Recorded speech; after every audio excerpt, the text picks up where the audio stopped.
Hi, this is Rahman again from Channel for Immigration. In this, the second video of SDS stream, I'm going to explain the process a little bit in detail. Suppose if you're a student and you want to apply for SDS stream and you have wife and children want to come with you, you can do that in this stream as well. But all applications are online. Your wife can apply for a spousal open work permit or a study permit, whichever he or she would like to do, and your children can apply for a study permit. So family member applications are eligible. Family member applications are allowed in SDS stream, and you can apply the same time with the original applicant. That's number one. Number two is another question is, if you supply or if you submit an application that is not SDS, that does not meet SDS eligibility, what will be the end effect? So in that case, if you are submitting application that does not meet SDS eligibility, your applications will be refused. The SDS eligibility issue can arise out of so many different scenarios. You do not have your IELTS score above 6. Let's say you have one of the ability that you have 5.5 or 5, and if you're still submitting all these documents in SDS eligibility, I believe that application is going to be transferred back to the migration office. That means that the application will go back to your own country, original country, most probably, and that will be considered as a regular study permit application, known as SDS application. That is one option.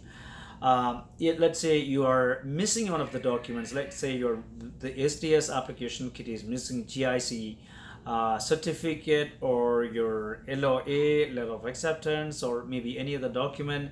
Then that application can be refused. Another scenario is, if you are submitting an application that officer believe reasonably will enable his decision-making process. If the applicant resubmit the missing document, the officer at CPC admin can possibly request for that missing document, and he can make a decision there then and there itself.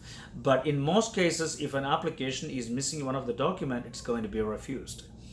Another important factor is, if you submit an SDS application and you want to buy a GIC are being sold by different Canadian banks, and especially if Scotia banks is the bank many people believe is the only GIC bank enable bank. I think from India you can also apply through ICICI, and in Canada, you can also depend CIBC. CIBC GIC processing is a little bit faster than as Scotiabank, because the Scotiabank, people from around the world or prospective applicants from around the world go to Scotiabank and they apply there. So the lineup is so huge. So CIBC recently started this process. They have been advertising aggressively to promote their GIC. So you can look into CIBC as well.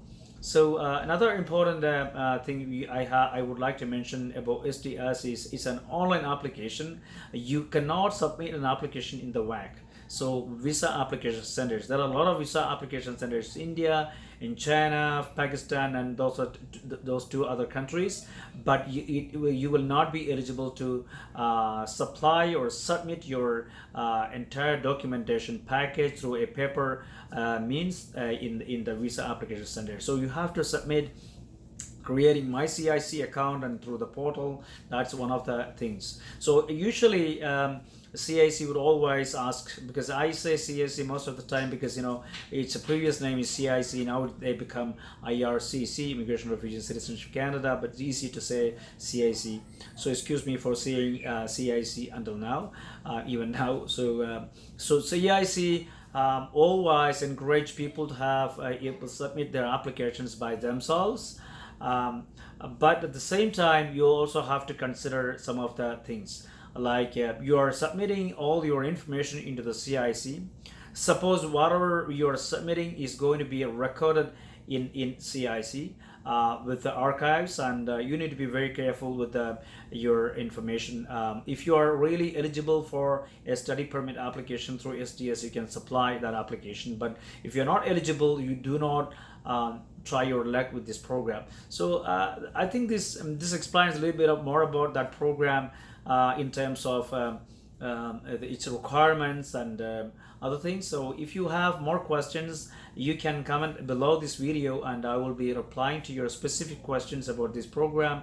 As I have a lot of questions and concerns are airing from many parts of the world, I may not be able to give you an individual thing, but attention, but I can certainly reply to your questions on my video. And I strongly recommend or encourage all of you to subscribe my video in order to keep in touch with me and keep in touch with the new Canadian immigration programs explained in real time. By the way, I would also like to mention that I'm a licensed immigration counsel. I'm a member of ICCRC. I'm also licensed under FWRISA. In Canada, I've been practicing immigration in Canada. I have an office in Toronto. I've been helping people for some time now. All right, thank you very much.